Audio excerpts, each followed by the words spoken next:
Hello everyone, कैसे हो आप सभी लोग। वेलकम टू डिफेंस जोश। माय नेम इज़ अनु और हम कर रहे हैं फंडामेंटल राइट्स। आज हम करेंगे आर्टिकल 25 एंड आर्टिकल 26। तो आर्टिकल 25 से लेके 28 तक आपका आता है फ्रीडम ऑफ रिलीजन के अंदर। आर्टिकल 25, 26, 7 और 28, ठीक है। तो आर्टिकल 25 क्या है आपका? Freedom of conscience and free profession, practice and propagation of religion, ठीक है।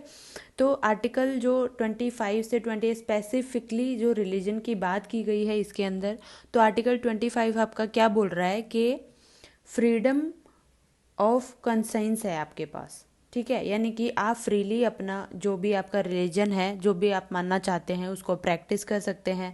आप किसी भी रिलीजन में कन्वर्ट हो सकते हैं, उसको प्रोफेस कर सकते हैं, प्रोपेगेट कर सकते हैं, ठीक है। तो article 25 says that all person are equally entitled to freedom of conscience and the right to freely profess, practice and propagate religion, ठीक है। तो इसके अंदर कुछ आपके क्या है, इम्प्लीकेशन दी गई है। सबसे पहले है फ्रीडम ऑफ कंसाइंस, यानी कि कंसाइंस का मतलब क्या था यहाँ पे कि आप अपने रिलीजन के हिसाब से प्रैक्टिस कर सकते हैं, किसी भी रिलीजन को अपना सकते हैं और पीसफुली प्रोपेगेट कर सकते हैं, ठीक है। तो एक इंडिविजुअल के पास जो है इनर फ्रीडम होती है कि वो जैसे चाहे अपने रिलीजन से, अपने भगवान से जो है वो कनेक्ट कर सकता है, ठीक है। वो चाहे तो मूर्ति पूजा करना चाहे तो वो कर सकता है, नहीं करना चाहे तो वो छोड़ सकता है। आपको अगर नमाज पढ़नी है तो आप पढ़ सकते हैं, नहीं पढ़ना चाहें तो नहीं पढ़ सकते हैं। तो यहाँ पे कोई भी जो धर्म का आपका ठेकेदार है या कोई भी आपका जो धर्म गुरु रहते हैं, ये आपको ये नहीं बोल सकता है कि आपको इस तरीके से चीज़ें करनी है और आपको मंदिर के 7-8 चक्कर लगाने से ही या नमाज को 5-6 बार पढ़ने से ही आप जो है कनेक्ट कर सकते हो गॉड के साथ। नहीं, ये आपकी इंटरनल फ्रीडम है कि आप जैसे चाहे वैसे अपने भगवान के साथ, क्रिएचर के साथ में कनेक्ट कर सकते हो, ठीक है। बस आप यहाँ, आपको यहाँ पे लेकिन डेरोगेटरी नहीं होना है। डेरोगेटरी से मतलब है कि आप जो है भला बुरा सोसाइटी के सामने खड़े होके, मंदिर के सामने खड़े होके गालियाँ देना शुरू कर देंगे, तो ये आपका फंडामेंटल राइट नहीं है, ये आपको नहीं करना है, ठीक है। फिर बोलता है राइट टू प्रोफेस, यानी कि आप किस तरीके से अपना जो प्रोफेस है भगवान के लिए, जो आपका बिलीफ है, जो फेथ है, आप उसको कैसे एक्सप्रेस कर सकते हो, किस तरीके से डिक्लेयर कर सकते हो। तो आप डिक्लेयर कर सकते हैं कि आपका रिलीजियस बिलीफ क्या है, आप किस धर्म को मानते हैं, ये टोटली आपकी चॉइस होगी, ठीक है। आप हैं हिंदू हैं, मुस्लिम, सिख, क्रिश्चियन, जो भी आपको मानना है वो आप मान सकते हैं, ठीक है। अगर आप चाहो कि आपको कोई धर्म नहीं मानना है, आपको एथिस्ट बनना है, तो आप वो भी बन सकते हो। तो इसमें कोई प्रॉब्लम नहीं है, ये सब आपका फंडामेंटल राइट है, ठीक है। देखिए, फॉर एग्जाम्पल मैं आपको बताती हूँ कि हिस्ट्री में, मॉडर्न हिस्ट्री में आप सभी ने ये पढ़ा होगा, ईवी रामास्वामी का नाम सुना होगा, ठीक है। हिस्ट्री में आते हैं तो 1904 में वो जब काशी में गए थे, ईवी रामास्वामी जी, तो पर्टिकुलर एक इंसिडेंट हुआ था काशी में कि, और उसका उन पे बहुत इफेक्ट पड़ा था, बहुत ज़्यादा इम्पैक्ट हुआ था उनके माइंड पे। कि क्या हुआ था कि जब वो घूम रहे थे वहाँ पे, तो वहाँ पे मंदिर के बाहर फ्री मील दिया जा रहा था सबको, ठीक है। लेकिन पर्टिकुलरली क्या हो रहा था कि जो ब्राह्मण लोग थे उन्हीं को दिया जा रहा था, और जो अगर किसी अदर रिलीजन के हैं उसको खाना नहीं मिल रहा था। और वहाँ पे वो देख रहे थे कि जो डेड बॉडी है वो फ्लोटिंग कर रही है, आपका जो बच्चे हैं छोटे छोटे वो भीख मांग रहे हैं वहाँ पे। तो यहाँ पे ये एक काइंड ऑफ ब्राह्मणिकल एक्सप्लॉयटेशन हो गया, ठीक है, उस टाइम के हिसाब से।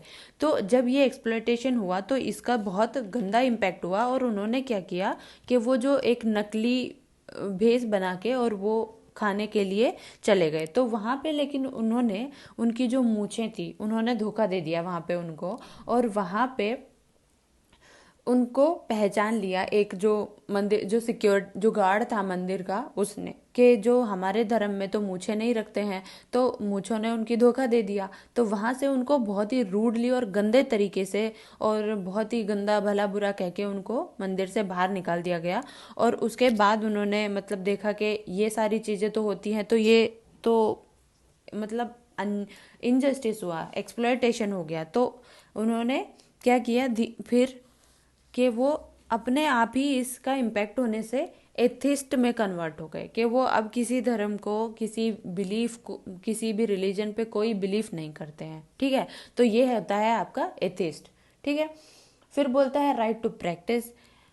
तो आपके पास ये फ्रीडम है कि आप रिलीजियस वर्शिप कर सकते हैं, कोई भी रिचुअल मान सकते हैं, कोई भी सेरेमनी अगर आप करना चाहें तो वो कर सकते हैं। यानी कि नॉर्मल सी चीज़ है, जैसे घर में कोई भी हवन होता है या हवन के बाद आपको किसी को खाना खिलाना है, इस तरीके की सेरेमनीज जो होती हैं वो आप कर सकते हैं। एग्जीबिशन कर सकते हैं आप अपने बिलीफ्स का और अपने आइडियाज़ का, उनको परफॉर्म कर सकते हैं। तो इसमें ये आपका फंडामेंटल राइट है, आपको कोई रोकेगा नहीं, लेकिन पीसफुल तरीके से ये चीज़ें होनी चाहिए, वायलेशन नहीं होना चाहिए इसमें, और कोई भी फोर्सफुल चीज़ नहीं होनी चाहिए। फिर बोलता है राइट टू प्रोपेगेट। देखिए, मान लीजिए आप किसी के सामने अपने रिलीजियस बिलीफ को एक दूसरे इंसान को पीसफुली बताना चाह रहे हैं और बता रहे हैं। ठीक है, तो उस पर्सन को बाद में आप अपने रिलीजन की कैरेक्टरिस्टिक और स्पेसिफिक कुछ कुछ जो अच्छी अच्छी चीज़ें हैं बता के आप कह रहे हो कि आप हमारे रिलीजन में कन्वर्ट हो जाओ। ठीक है, तो इस तरीके से आप अपने रिलीजन को प्रोपेगेट करना चाहो तो कर सकते हो, लेकिन ये चीज़ फोर्सफुली नहीं होनी चाहिए। यानी कि आप जबरदस्ती बोल रहे हो कि नहीं, अब आपने सुना है तो आपको कन्वर्ट होना ही पड़ेगा, ऐसा नहीं होना चाहिए।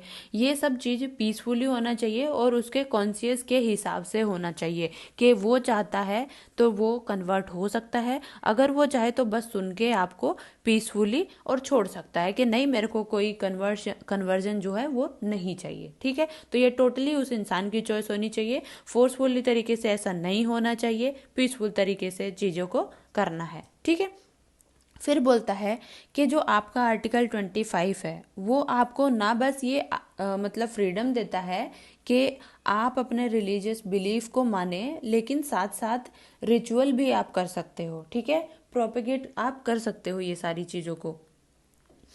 उसके बाद बोलता है कि जो ये राइट है हमारा, ये आपका जो सिटीजन है इंडिया के उनके लिए भी अवेलेबल है, और जो नॉन सिटीजन है यानी कि अगर कोई फॉरेनर है तो उसके लिए भी ये जो फंडामेंटल राइट है वो अवेलेबल है। ठीक है, तो अब यहाँ पे कुछ है स्टेट की रेस्ट्रिक्शंस, रीजनेबल रेस्ट्रिक्शंस जो है स्टेट लगा सकता है। तो स्टेट के पास ये ताकत है कि subject to public order, morality, health, आपके इस राइट को जो है कर्ब किया जा सकता है। ठीक है, तो रेगुलर और रेस्ट्रिक्ट करने के लिए इकोनॉमिक, फाइनेंशियल, पॉलिटिकल और अदर सेकुलर एक्टिविटी जो आपकी रिलीजियस प्रैक्टिस के साथ एसोसिएट हो उनको रोका जा सकता है। अगर वो और किस बेस पे रोका जाएगा कि पब्लिक ऑर्डर, पब्लिक मोरालिटी और हेल्थ। ठीक है, इन 3 बेस पे आपको आपकी इन सारी एक्टिविटीज़ को रोका जा सकता है। ठीक है, जैसे फॉर एग्जांपल अगर कोई धर्म के आधार पर अगर कोई वोट मांगने के लिए आ रहा है तो स्टेट उसको रेस्ट्रिक्ट कर सकती है उस तरीके की एक्टिविटी को कि आप धर्म के नाम पे क्यों वोट मांग रहे हो, है ना। फिर दूसरा बोलता है कि provide for social welfare and reform और throw open Hindu religious institutions of a public character to all classes and section of Hindus. देखिए, इसके अंदर भी वही सारी चीज़ें हैं कि अगर सोशल वेलफेयर और रिफॉर्म प्रोवाइड कराने के लिए और भी क्लासेस और सेक्शन ऑफ हिंदूज के जो हैं रिलीजियस इंस्टीट्यूशन वगैरह हैं और पब्लिक कैरेक्टर के लिए, इन सारी चीज़ों पे रेस्ट्रिक्शन, मतलब वेलफेयर और रिफॉर्म के लिए आपके ऊपर बेसिकली रेस्ट्रिक्शन जो है वो लगाया जा सकता है। ठीक है, फिर एक्सेप्शन क्या है। देखिए कि हिंदू धर्म में जो टेम्पल होते हैं, पहले जो डिप्रेस क्लास, ये क्लास वाला मैं आपको समझा रही हूँ, बी सेक्शन वाला, कि जो पहले डिप्रेस क्लासेस को जाने की परमिशन नहीं होती थी, जो पंडित लोग होते थे और बहुत सारे जो अपर क्लास के लोग होते थे, तो वो डिप्रेस क्लास और माइनॉरिटीज़ को परमिशन नहीं दी जाती थी कि वो टेम्पल के अंदर एंट्री करे। तो ऐसे में स्टेट इस तरीके के डिस्क्रिमिनेटरी प्रैक्टिस, जिसमें एक रिलीजन के लोग अपने ही रिलीजन के लोगों को डिस्क्रिमिनेशन कर रहे हैं, तो ऐसे में स्टेट जो है वहाँ पे रिस्ट्रिक्शन लगा सकती है। ठीक है, तो फिर यहाँ पे आर्टिकल 25 ऑल्सो कंटेन 2 एक्सप्लेनेशन। पहला बोलता है कि देखिए, जो सिख रिलीजन है आपका, उसके अंदर कृपान एक बहुत ही इम्पॉर्टेंट हिस्सा है उनके धर्म का। ठीक है, तो ये आपको अलाउड होता है कि आप कृपान पहन सकते हो। दूसरा बोलता है कि हिंदूज़ में, जब आप हिंदूज़ की बात करते हो तो इसके अंदर सिर्फ हिंदू ही रिलीजन नहीं आएगा, इसके अंदर सिख, जैन और बुद्धिस्ट, ये तीनों जो रिलीजन है आपके, वो भी इसके अंदर आते हैं। ठीक है, तो इतना आपको समझ में आया? नहीं समझ में आ रहा है तो आप मेरे को प्लीज़ बता दीजिएगा कमेंट करके। फिर है आर्टिकल 26। आर्टिकल 26 क्या है कि आप किस तरीके से अपने रिलीजियस अफेयर्स को मैनेज करते हैं, इसकी आपको फ्रीडम है। ठीक है, देखिए आर्टिकल 25 जो है वो आपको इंडिविजुअल फ्रीडम देता है। ठीक है, इंडिविजुअल मतलब किसी एक पर्सन की के रिगार्डिंग आपको वो फ्रीडम है। ठीक है, इंडिविजुअल बेसिस पे। और आर्टिकल 26 जो है वो आपको रिलीजियस फ्रीडम टू रिलीजियस यानी कि एक पूरा जो रिलीजियस डिनोमिनेशन है आपका, उस पे आपको फ्रीडम मिल रही होती है। ठीक है, तो अगर रिलीजन का कोई इंस्टीट्यूशन है, उसके कुछ राइट होंगे। ठीक है, और वो अपने रिलीजियस अफेयर को मैनेज कर सकते हैं इस तरीके की। तो वो सारी चीज़ें जो हैं, वो अफेयर जो मैनेज करने के आते हैं, वो आपका आ जाएगा आर्टिकल 26 में। ठीक है, तो आर्टिकल 26 में क्या क्या राइट्स होते हैं, देखिए। फर्स्ट है right to establish and maintain institutions for religious and charitable purpose, यानी कि इंस्टीट्यूशन को मेंटेन करने का, उसको चैरिटेबल पर्पस के लिए मेंटेन किस तरीके से करना है, कैसे करना है वो, और इस्टेब्लिश करने के लिए जो आपका राइट है वो आर्टिकल 26 में आ जाएगा। ठीक है, फिर बोलता है right to manage its own affair in matters of religion, यानी कि रिलीजन के मैटर पे अपने अफेयर को वो खुद मैनेज करेगा, इसमें स्टेट का कोई इंटरफेरेंस नहीं होगा।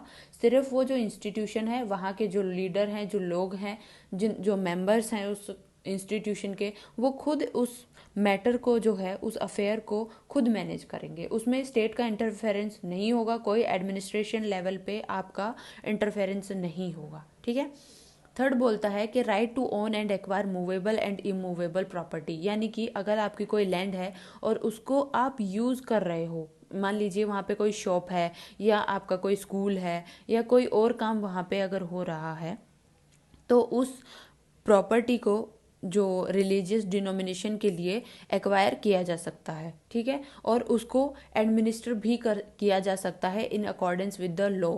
ठीक है, लॉ के साथ में उसको एडमिनिस्टर किया जा सकता है। ठीक है, ये आपका फोर्थ राइट आ गया। तो यहाँ पर भी क्या क्या बोल रहा है कि आप मेंटेन कर सकते हो, इस्टेब्लिश कर सकते हो अपने क्या बोलते हैं इंस्टीट्यूशंस को, उसके बाद अपने अफेयर्स को आप खुद मैनेज करेंगे, उसमें स्टेट का कोई रोल नहीं होगा।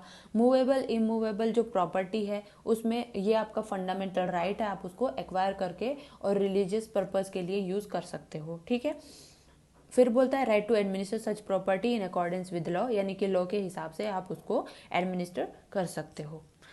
आगे क्या बोलता है कि आर्टिकल 25 जो है, ये जो मैंने आपको स्टार्टिंग में बताया था कि ये जो है राइट ऑफ इंडिविजुअल की गारंटी देता है आपको, लेकिन आर्टिकल 26 जो आपको गारंटी देता है वो राइट ऑफ रिलीजियस डिनोमिनेशंस की देता है। ठीक है, आर्टिकल 26 जो है वो प्रोटेक्ट करता है कलेक्टिव फ्रीडम ऑफ रिलीजन की, और 25 क्या करता है इन अदर आर्टिकल 25 जो है आपका इंडिविजुअल बेसिस पे यूज़ किया जा सकता है। फिर बोलता है कि पब्लिक ऑर्डर, हेल्थ और मोरालिटी, इन दोनों के बेसिस पे जो आपका स्टेट है वो आप पे कुछ कुछ रेस्ट्रिक्शंस लगा सकता है, जैसे आर्टिकल 25 में लगाया था, वैसे ही आर्टिकल 26 में भी आपके ऊपर कुछ जो है रेस्ट्रिक्शंस, जो रेगुलेशंस हैं, वो स्टेट लगा सकती है on the basis of public order, morality and health. ठीक है, फिर आगे बोलता है आर्टिकल 26 आपका कि एक रिलीजियस डिनोमिनेशंस को, जो रिलीजियस डिनोमिनेशन है, वो रिलीजियस डिनोमिनेशन किस कंडीशन में, क्या क्या कंडीशन होगी जो ताकि उसको रिलीजियस डिनोमिनेशन बोला जाए। ठीक है, और उसको उस बेसिस पे उसका राइट दिया जाए। तो यहाँ पे सुप्रीम कोर्ट ने बोला कि एक रिलीजियस डिनोमिनेशन तब बनेगा जब वो 3 कंडीशन को सेटिस्फाई करेगा। पहला कि ऐसे इंडिविजुअल का कलेक्शन हो जिनका एक कॉमन बिलीफ हो। ठीक है, एक कॉमन डॉक्ट्रिन हो उनकी, जो ये मानते हो कि उनका जो बिलीफ है वो उनकी स्पिरिचुअल वेलबीइंग के लिए इम्पॉर्टेंट है। ठीक है, समझ में आया? क्या बोलता है कि ऐसे इंडिविजुअल्स का कलेक्शन हो, यानी कि इंडिविजुअल करके आपका जो कलेक्शन हो, एक ग्रुप हो जिनका एक कॉमन बिलीफ हो, कॉमन बिलीफ होना चाहिए, या फिर डॉक्ट्रिन हो आपकी कॉमन, जो ये मानते हो कि उनका बिलीफ है वो उनकी स्पिरिचुअल वेल बीइंग के लिए इम्पॉर्टेंट है। ठीक है, दूसरा बोलता है कि एक कॉमन ऑर्गेनाइजेशन होनी चाहिए और साथ में एक अलग ही नाम होना चाहिए। ठीक है, तो इस तरीके से आपका जो, अगर 3 कंडीशन को आप सेटिस्फाई करते हो तो रिलीजियस डिनोमिनेशन आपका बन जाएगा। ठीक है, फिर बोलता है कि रामकृष्ण मिशन आनंदा मार्ग जो आपका है वो रिलीजियस डिनोमिनेशन है हिंदू रिलीजन के अंदर, लेकिन आपका जो अरबिंदो सोसाइटी है जो कि कहाँ पे है, पौंडीचेरी के अंदर है, वो आपका रिलीजियस डिनोमिनेशन नहीं है। ठीक है, तो ये सारी चीज़ें जो आपकी है वो बोलता है कि आपका एक प्रॉपर ग्रुप होना चाहिए, उसके बेस पे आप किस तरीके से एडमिनिस्टर करते हो, कैसे आप लैंड को एक्वायर करते हो, आप रिलीजियस मैटर को के जो आपके अफेयर है उनको आप खुद मैनेज करेंगे। ठीक है, इस्टेब्लिश कर सकते हैं वो आप किसी इंस्टीट्यूशंस को। तो ये सारी चीज़ें आपकी जो है आती है आर्टिकल 26 के अंदर। ठीक है, तो आज बस आपको इतना ही मैं आपको करवाऊंगी, आर्टिकल 25 और 26 आप अच्छे से इसको पढ़िए और बहुत इंपॉर्टेंट है, आपसे पूछा जाता है क्वेश्चंस। आई होप कि लेक्चर आपको पसंद आया होगा। प्लीज़ लेक्चर को लाइक करें, शेयर करें और कमेंट बॉक्स में कमेंट करना ज़रूर भूलें अगर आपका कोई भी क्वेरी है या कोई भी डाउट है तो। ठीक है, थैंक यू सो मच।